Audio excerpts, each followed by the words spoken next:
Haleluya, salam saudara yang dikasihi Tuhan, salam sejahtera buat kita semua. Saya percaya hari ini juga Tuhan memberkati kita semua dengan berkat-berkat jasmani maupun rohani. Sebentar kita mau belajar lagi firman supaya kita terus bertumbuh di dalam iman kita, sehingga kita tidak tergoncangkan dengan situasi yang ada sekarang. Kalau iman kita dewasa, ya tentu kita bisa membedakan mana kehendak Tuhan dan mana yang bukan. Sebelum kita mendengarkan firman, mari kita memuji Tuhan dulu, karena Tuhan berkata di mana Dia bertakhta di atas pujian penyembahan kita. Mari kita memuji Tuhan semua karena anugerah.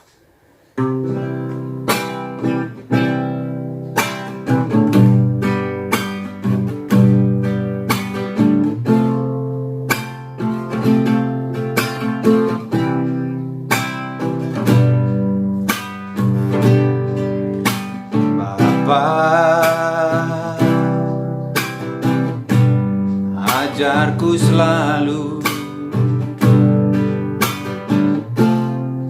bersyukur kepadamu,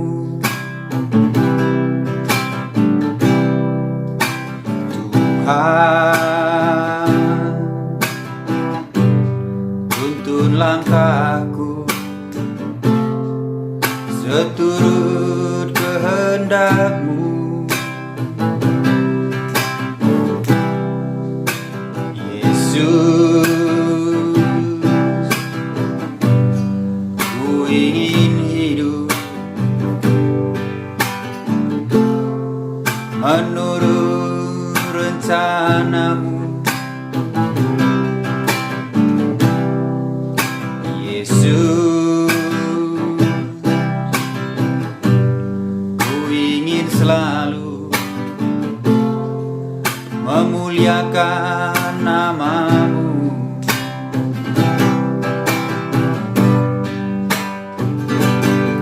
Kau yang layak dipuji, disembah, ditinggikan. Kau yang layak dipuji, ditinggikan, dimuliakan.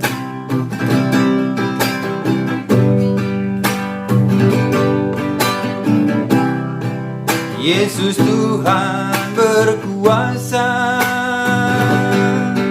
di bumi dan di surga. Yesus Tuhan memelihara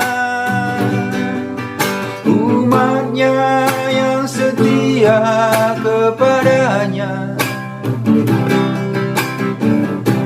Semua karena kasih karunia, anugerah terbesar bagi manusia.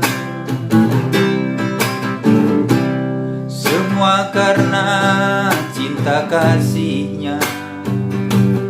Ku yang berdosa dijadikan sempurna.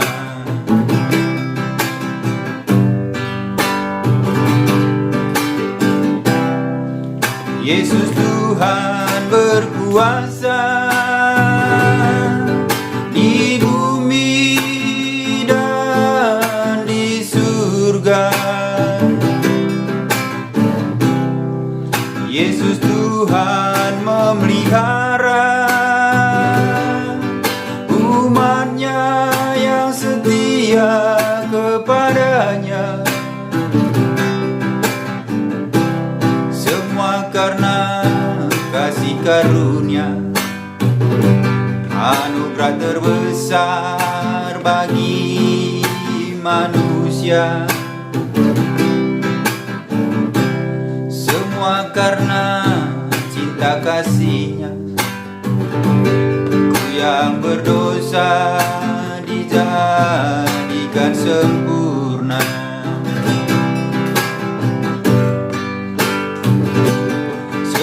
Karena cinta kasih kasih-Nya. Ku yang berdosa dijadikan sempurna.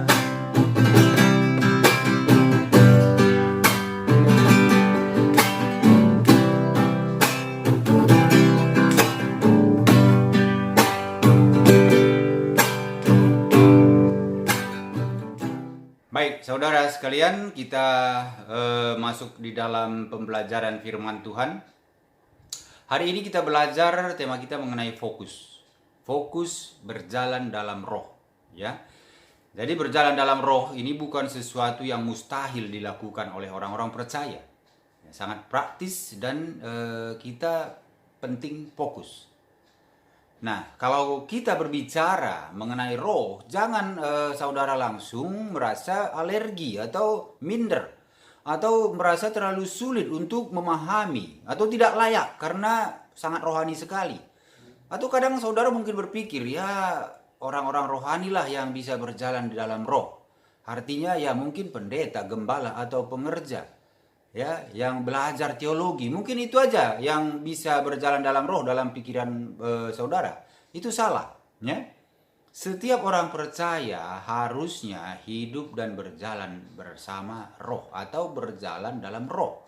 Nah, Anda mengatakan bahwa percaya Yesus, ya. Jadi kalau percaya Yesus, kalau tidak hidup oleh roh, maka semua itu akan sia-sia apa yang Anda percaya itu. Karena Yesus itu bisa kita jangkau, ya, atau bisa kita percaya kalau kita terima Roh Kudus. Kalau kita tidak terima Roh Kudus, ya kita tidak akan pernah mengenal Yesus. Ya, kita mungkin bisa tahu Yesus tapi tidak mengenal, itu berbeda sekali, ya. Nah, kalau kita berbicara mengenai roh, jangan berpikir kalau roh itu sesuatu yang sangat langka atau sangat tidak umum dibicarakan. Justru sangat disayangkan kalau orang-orang Kristen, orang percaya tidak pernah membicarakan roh atau tidak pernah merasakan bersama dalam roh atau hidup dalam roh. Nah, ini yang celaka. Nah, makanya bagaimana supaya kita fokus dan mampu berjalan dalam roh? Ada beberapa hal yang perlu kita lakukan.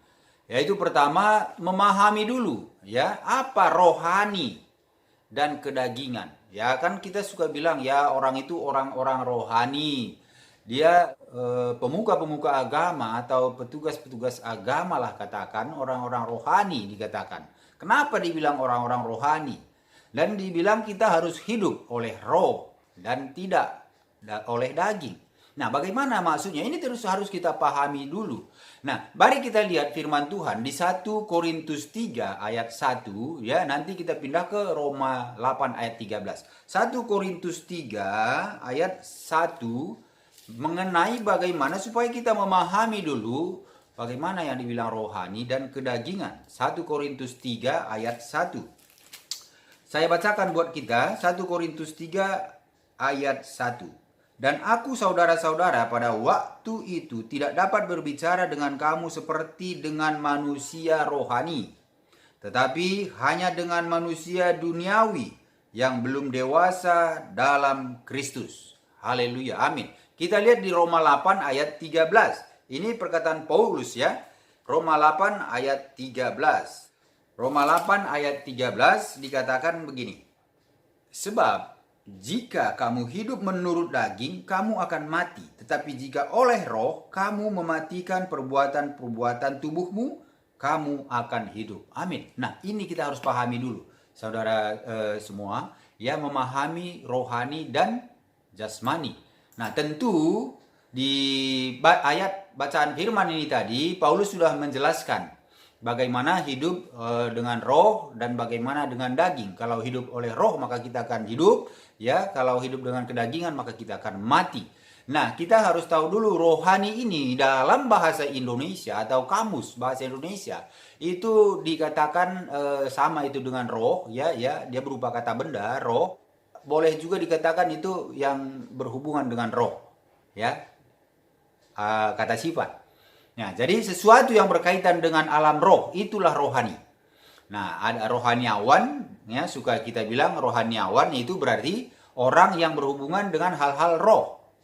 Nah, jadi kalau orang percaya, orang pendeta, orang gembala sidang, orang pengerja, orang Kristen dibilang orang rohani karena apa? Karena dia itu dituntun dan berhubungan dengan roh, ya. Nah, ini harus seperti itu. Kalau enggak, ya berarti orang Kristen pun bukan orang rohani namanya. Nah, manusia ada 3 hal yang perlu dipahami dalam diri manusia. Kita ada roh. Ya, manusia itu ada roh, ada jiwa, ada tubuh. Nah, tubuh yang kelihatan ini, roh dan jiwa yang tidak kelihatan. Jadi Roh Kudus itu, ya, kita harus pahami dulu, jangan disamakan Roh Kudus dengan roh manusia, itu tidak sama. Namun Roh Kudus akan berhubungan dengan manusia melalui roh manusia. Kalau di dalam bahasa aslinya sebenarnya itu sama. Kalau Roh Kudus itu di bahasa aslinya juga pneuma agion.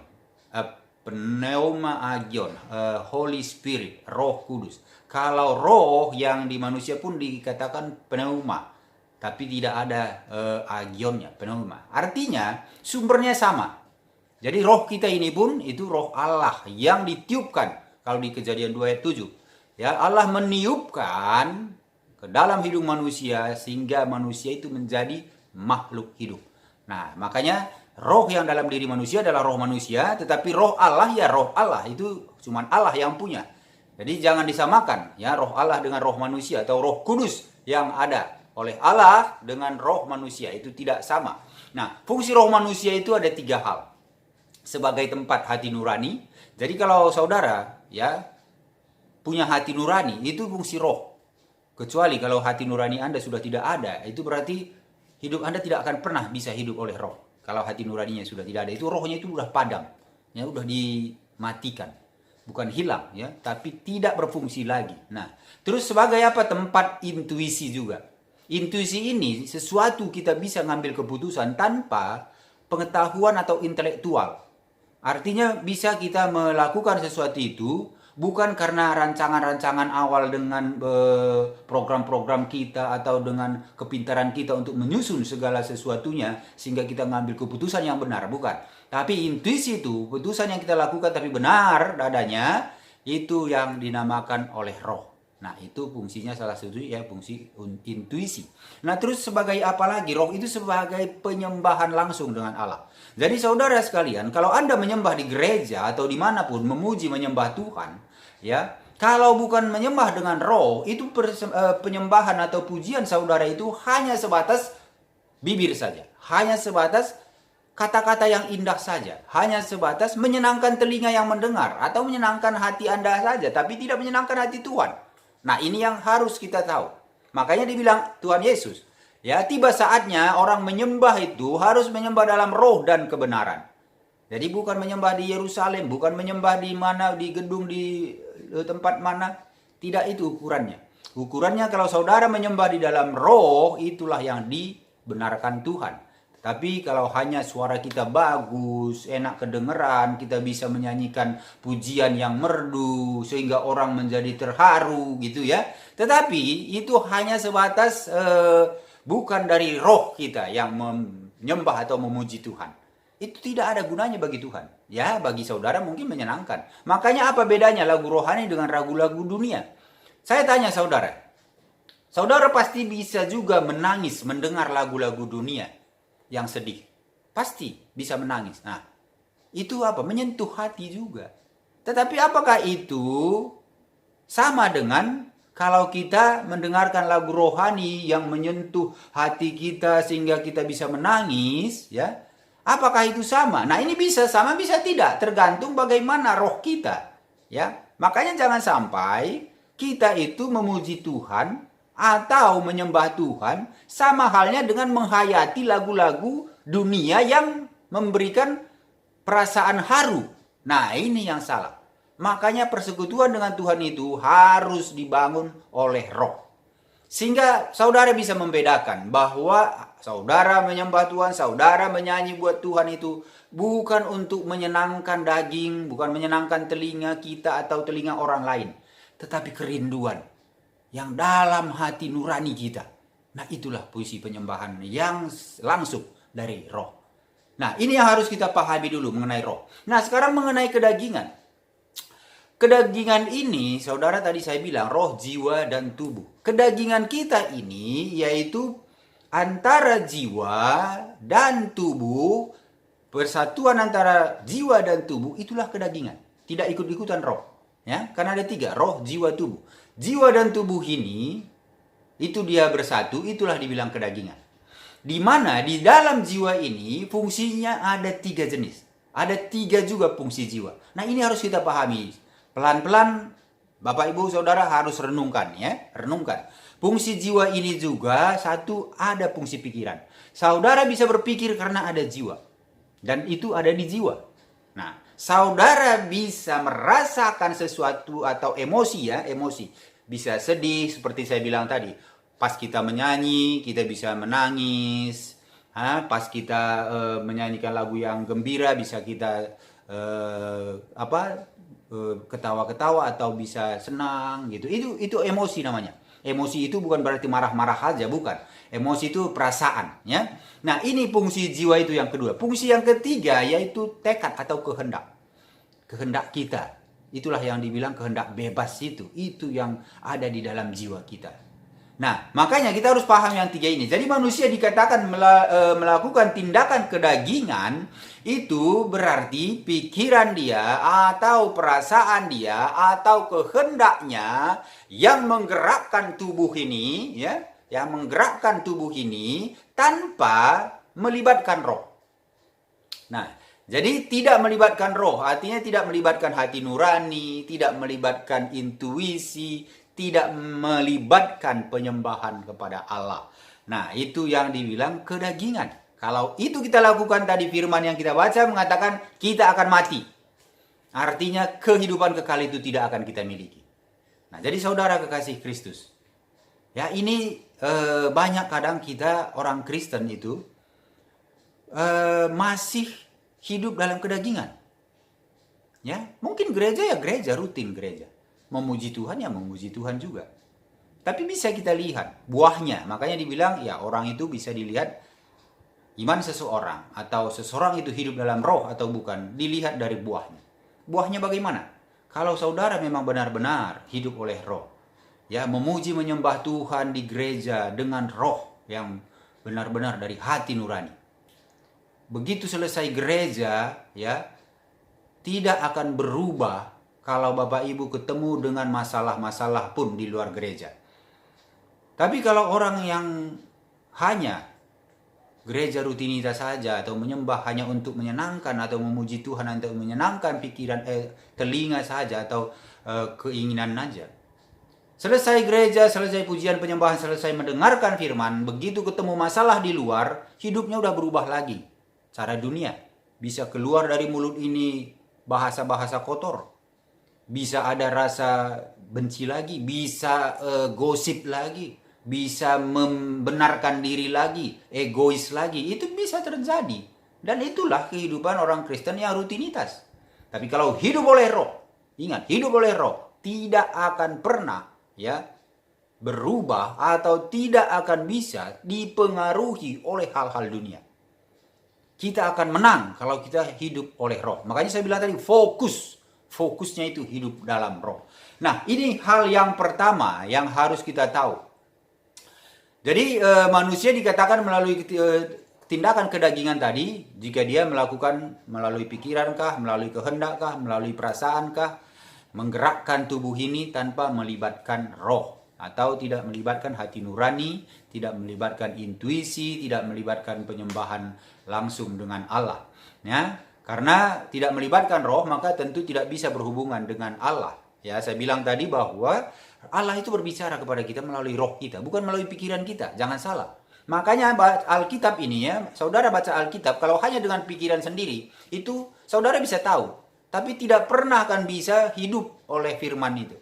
Kalau saudara tidak hidupi dengan roh. Kalau saudara tidak baca Alkitab dengan roh, tuntunan roh, Anda bisa tahu, ya bukan nggak tahu, bisa tahu. Sama dengan buku pelajaran yang lainnya juga.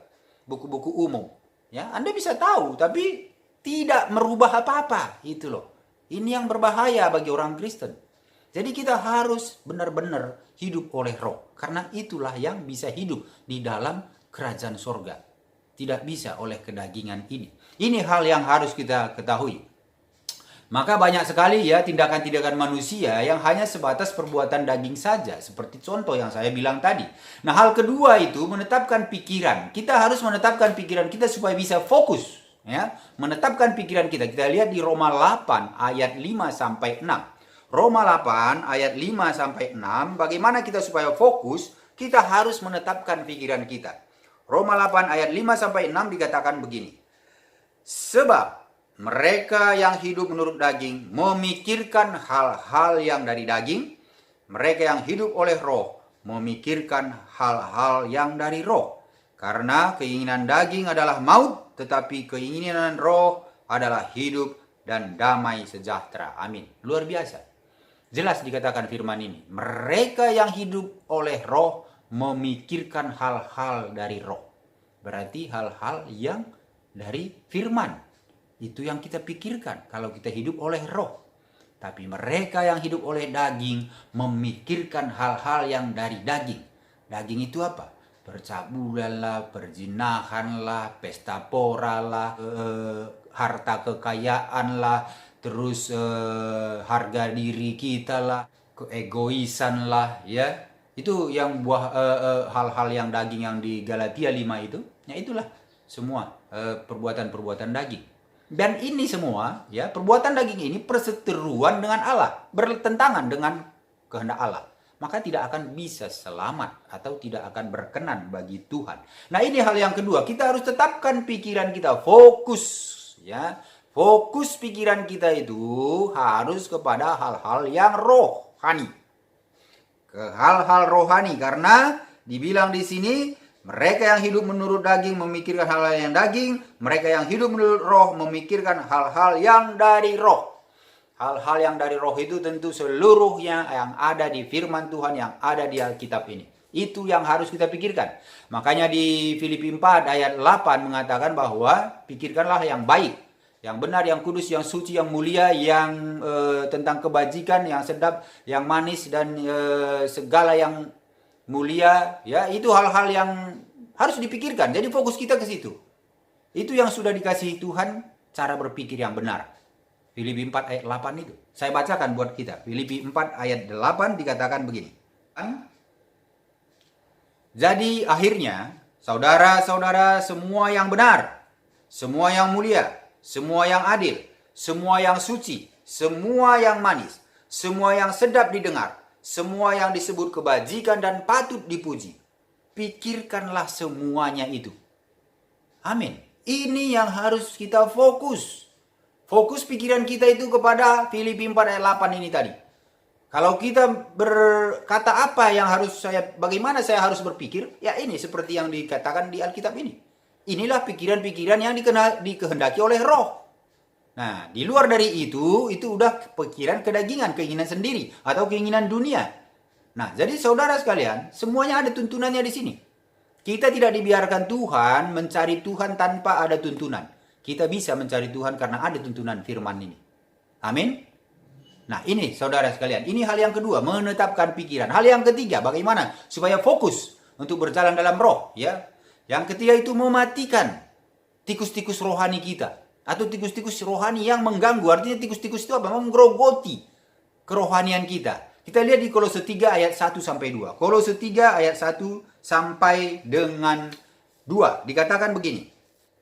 Kolose 3 ayat 1 sampai 2. Karena itu, kalau kamu dibangkitkan bersama dengan Kristus, carilah perkara yang di atas, di mana Kristus ada duduk di sebelah kanan Allah. Pikirkanlah perkara yang di atas, bukan yang di bumi. Nah, ini ditegaskan kembali. Tadi di Filipi 4 ayat 8 sudah kita baca bagaimana berpikir yang dikehendaki oleh roh, dikehendaki oleh firman, dikehendaki oleh Yesus. Nah, sekarang di Kolose 3 ayat 1 sampai 2 ini pun dikatakan lagi, pikirkanlah hal-hal yang di atas di mana Allah ada. Ya, jangan pikirkan hal-hal yang di dunia. Nah, ini yang sudah diajarkan. Fokusnya kita itu. Jadi kalau saudara umpamanya di dalam persekutuan, di dalam gereja, di dalam pergaulan, ya kalau ada hal yang membuat saudara mungkin emosi, mungkin marah, kesal, jangan fokusnya kepada apa yang membuat Anda marah itu. Fokusnya pikiran kita ke pikiran tadi kembali. Ya, harus pikirkan hal-hal yang di atas. Bukan hal dunia, bukan apa yang kita dengar yang tidak enak itu. Jangan fokus gitu. Fokusnya harus kepada firman, fokusnya kepada Yesus. Sehingga apa? Sehingga apapun yang orang katakan mengenai saudara, saudara tidak akan terpengaruh dan tidak akan membalas. Nah, kalau fokus ini sama halnya dengan kalau kita fokus kepada dosa, kita mau memerangi dosa dengan fokus kepada dosa, tidak akan pernah berhasil. Ingat ya, kalau kita fokus kepada dosa ya yang kita mau hindari atau kita mau menghilangkan dosa dari kehidupan kita, kita fokusnya ke situ, kita tidak akan pernah berhasil.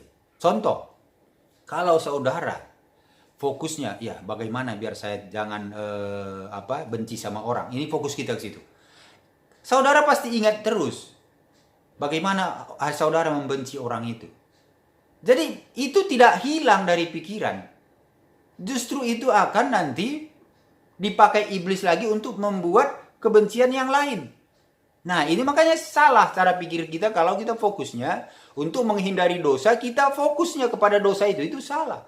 Sama halnya dengan saudara kalau berjalan di atas jembatan yang cuma jembatan setapak yang kiri kanan jurang ya, jalan jembatan yang setapak ya, saudara bisa bayangkan ya. Kenapa orang bilang kalau kita berjalan di jembatan itu jangan lihat ke bawah, jangan lihat ke jurangnya. Karena apa? Kalau kita mau supaya tidak jatuh, jangan fokus kepada ke tempat yang bisa jatuh itu. Tapi kita harus fokus jalan yang setapak itu. Situ aja kita fokusnya. Itu pasti selamat. Sehingga apa? Tidak ada lagi tadi ketakutan mengenai jurang itu. Tidak ada lagi tadi kekhawatiran.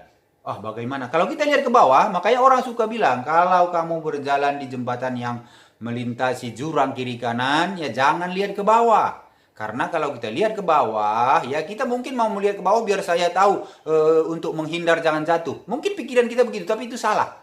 Ya, fokus kita harus ke jalannya saja. Demikian juga kita, fokus kita kalau kita mau menghindari dosa, dosa apa saja.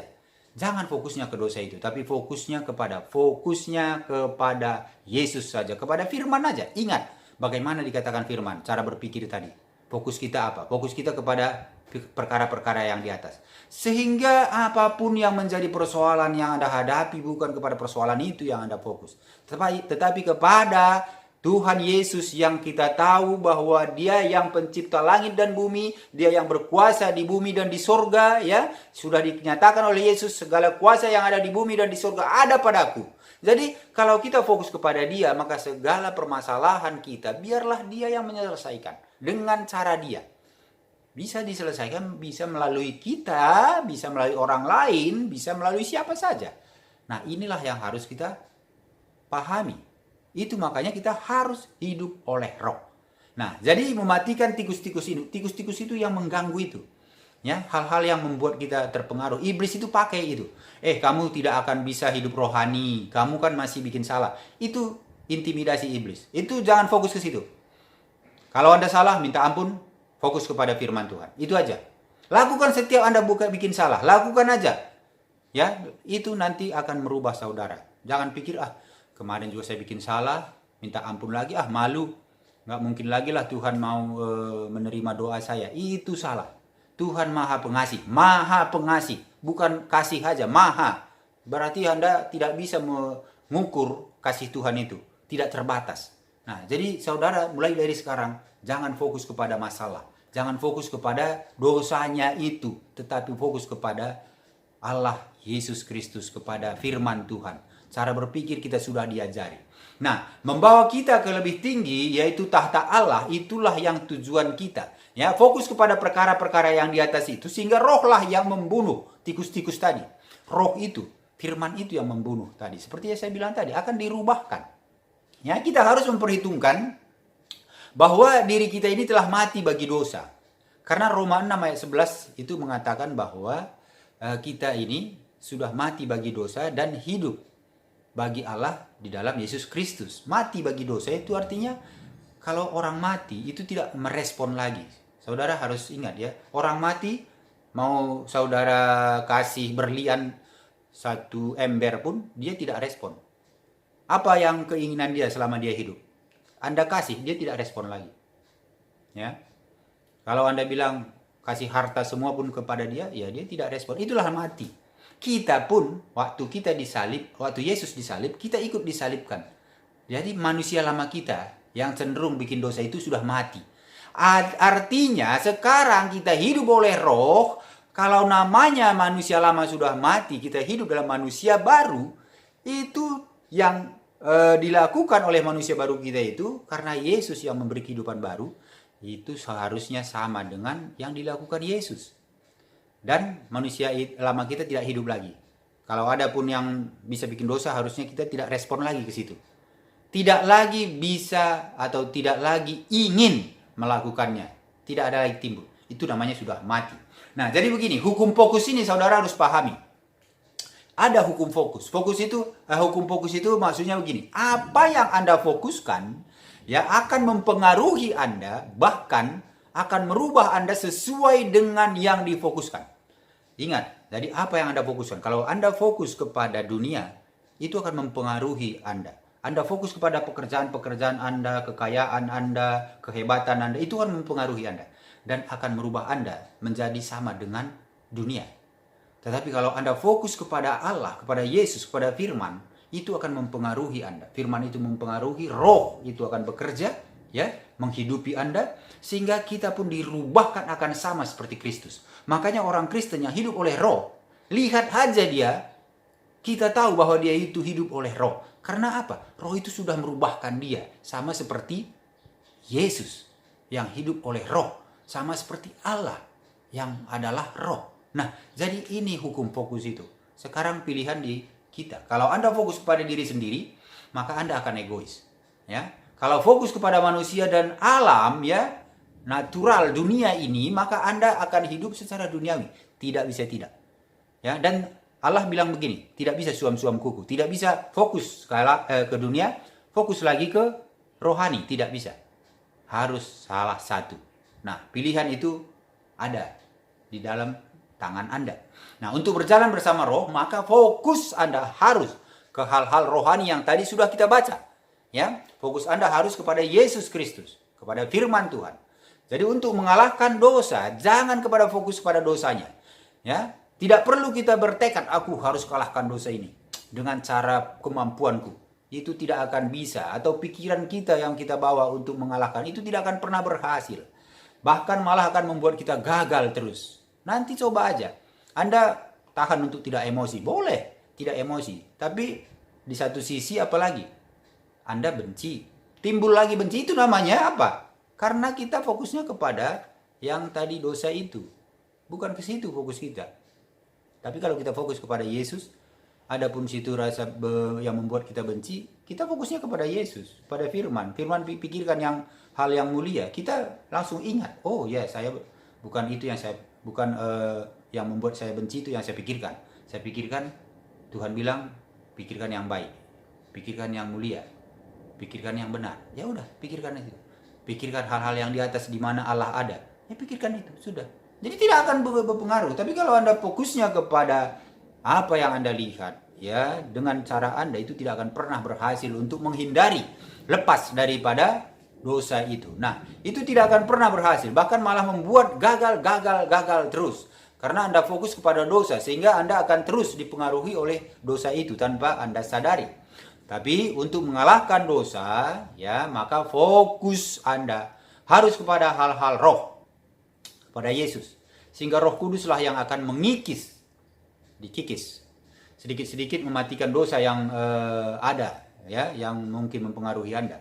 Sehingga Anda tidak lagi terpengaruh oleh dosa itu, tetapi dipengaruhi oleh roh, sehingga dosa itu akan mati sendiri, ya. Jadi intinya, saudara kasih Kristus, segala pergumulan atau permasalahan atau dosa, semua itu bisa kita kalahkan. Tapi dengan hanya fokus kepada Yesus saja, kepada firman, ya. Fokus kepada hal-hal rohani, itu kuncinya. Jadi caranya bagaimana supaya bisa fokus? Nah itu yang penting. Caranya itu pertama tetap hidup seturut firman. Menghidupi firman dengan membaca Alkitab. Tidak ada cara lain. Kalau Anda nggak pernah baca Alkitab orang Kristen, jangan bilang Anda hidup oleh roh. Itu nonsen. Itu omong kosong. Ya, tidak ada orang mengenal Allah, Yesus Kristus, kalau tidak baca Alkitab. Oh, saya rajin dengar. Anda bisa dengar hari ini, seminggu kemudian Anda lupa. Dan Anda tidak cukup hanya bersekutu dengan Allah dari pendengaran aja. Tapi harus juga mencari. Itu Tuhan bilang, cari. Melalui firman-Nya. Hal yang kedua apa? Tetap tekun berdoa. Bawa seluruh pergumulan Anda dalam doa. Ada yang bikin kesal, ada yang bikin Anda iri atau apa segala, itu bawa dalam doa. Sehingga itu bisa roh yang mengikis, menghapuskan itu. Yang ketiga, tetap memuji dan bersyukur pada Tuhan. Itu hal yang harus saudara lakukan. 3 hal itu untuk bisa fokus. Jadi saudara kasih Kristus, saya percaya dengan firman yang singkat ini, Anda dan saya, kita belajar untuk tetap fokus kepada hal-hal yang roh, ya, hal-hal rohani, fokus kepada Yesus Kristus, supaya hidup kita hidup oleh roh. Demikian firman Tuhan ini, Tuhan Yesus memberkati. Saya mau berdoa bagi saudara, saudara boleh angkat tangan dalam nama Tuhan Yesus, setiap tangan-tangan diberkati, dan biarlah tangan ini yang memberkati mereka semua Tuhan, Roh Kudus-Mu yang turun atas mereka. Bagi yang sakit Tuhan sembuhkan, segala pergumulan mereka Tuhan bukakan jalan. Dan biarlah mereka Tuhan mendengarkan firman ini dengan hati nurani, artinya oleh roh mereka boleh memahami firman ini sehingga mereka boleh menjadi terang dan garam.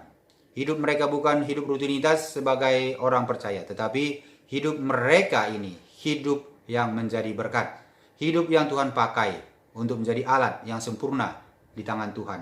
Dan biarlah mereka hidup oleh roh, sehingga hal-hal dunia itu tidak mempengaruhi mereka.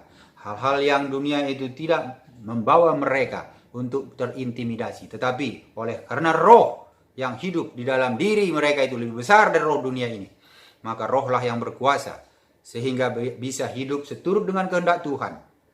Dan juga hidup mereka berkenan bagi Tuhan. Hamba berkati mereka semua Tuhan, dalam nama Tuhan Yesus, biarlah Roh Kudus yang terus bekerja. Dan biar mereka rindu terus mencari kebenaran firman-Mu. Terima kasih Bapa, hamba sudah menyampaikan firman-Mu ini. Berkati hamba-Mu ini untuk selalu setia melayani Engkau. Dan biarlah hati hamba selalu biarlah hati hamba juga terus hati yang bersyukur dalam segala hal. Ajari terus dengan hikmat surgawi. Supaya apa yang hamba beritakan, hamba sampaikan ini bukan atas kehendak daging, bukan atas kepikiran atau jiwa, tetapi kehendak Roh Kudus. Terima kasih Bapa, segala puji syukur, kemuliaan hanya bagi nama Yesus Kristus. Dalam nama Yesus, haleluya, amin.